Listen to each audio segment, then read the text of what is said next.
We have also focused on trade and investment and how that can reinforce and support our continued development. And that's why we concentrated on doing business. How can we make it easy for people to invest and to do business in Rwanda, and so on and so forth. So far, so good. The progress continues. Many challenges still ahead that we have to confront, and we continue confronting the challenges. Thank you. I'd like to have one or two questions on your domestic situation and one or two on foreign policy, and then open it up to questions from the floor. Mm-hmm. But just to pick up on what you've just said, and in terms of your economic development, could you talk about your energy situation, which I understand is one of the big challenges that that Rwanda has in terms of economic development, and how you think of it in terms of alternative energy, but just what, how much of an impediment the energy restrictions are in terms of economic growth? Energy has been a big challenge for Rwanda, and it is actually a challenge for the rest of the continent, and I guess beyond. As we see, many countries are faced with energy challenges. But for Rwanda, it has been very acute, and we have also been seeking investments in this area. Government, together with different partners, we are beginning to make good investments in the energy sector. The private sector is showing a lot of interest and has already, in a number of cases, made investments that give us hope that in another 2 to 4 or 5 years, we should have stabilized the situation. We also work together with others in the region, the East African community. There have been regional projects to address these issues of energy. The East African community comprises of 5 countries, Rwanda, Burundi, Tanzania, Kenya, Uganda. So there have been national approaches and regional approaches, as well as the partnerships we have had with the international investors that have seen this as an opportunity for their investments, but also which gives us the opportunity to address the challenges. And today in Rwanda, mainly we have been relying on hydro sources of energy. Obviously, these ones, the hydro source creates some difficulties because it has a relationship with the climate situation, one or the other. But it is a clean source of energy otherwise. We've been looking at methane gas. We have a lot of methane gas which we share with Democratic Republic of the Congo. And we have reached an understanding of how we can together exploit this resource to provide us with energy and beyond energy, other investments could be made for different things, building on this resource.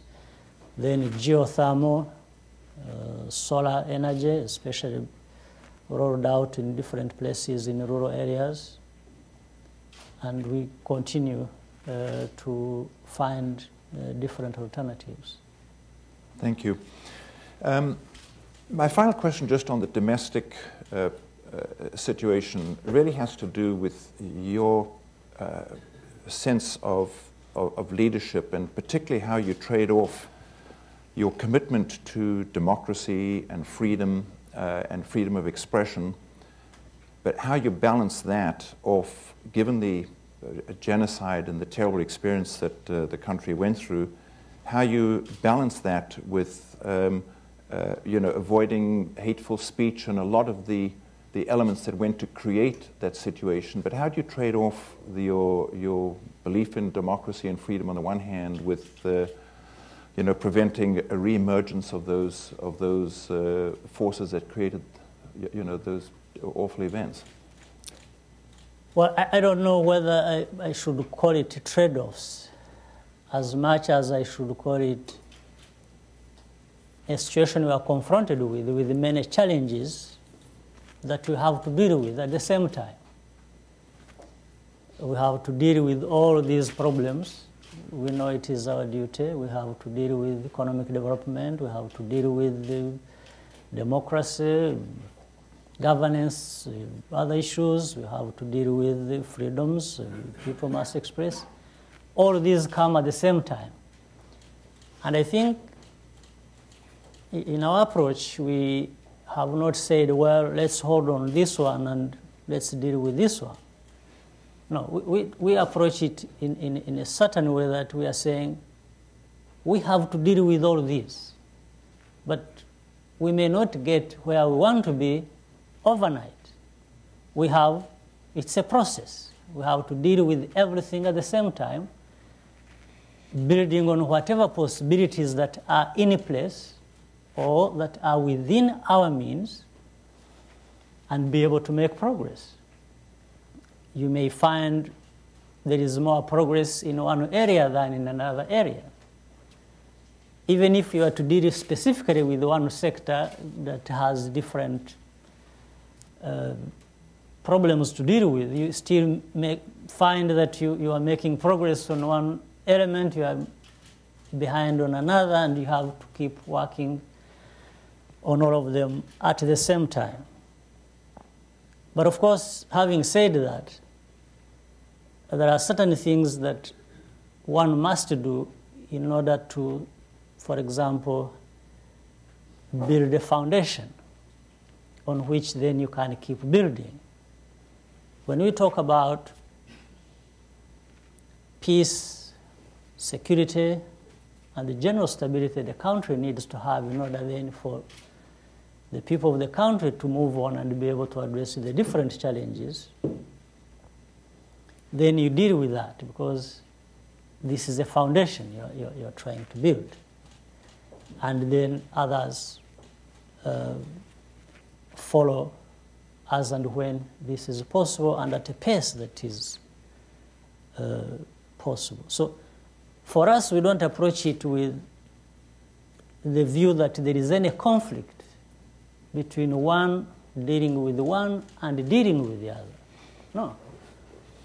We approach it understanding that success in one may actually contribute to the success of the other and add to the efforts you are trying to put in dealing with that may be behind.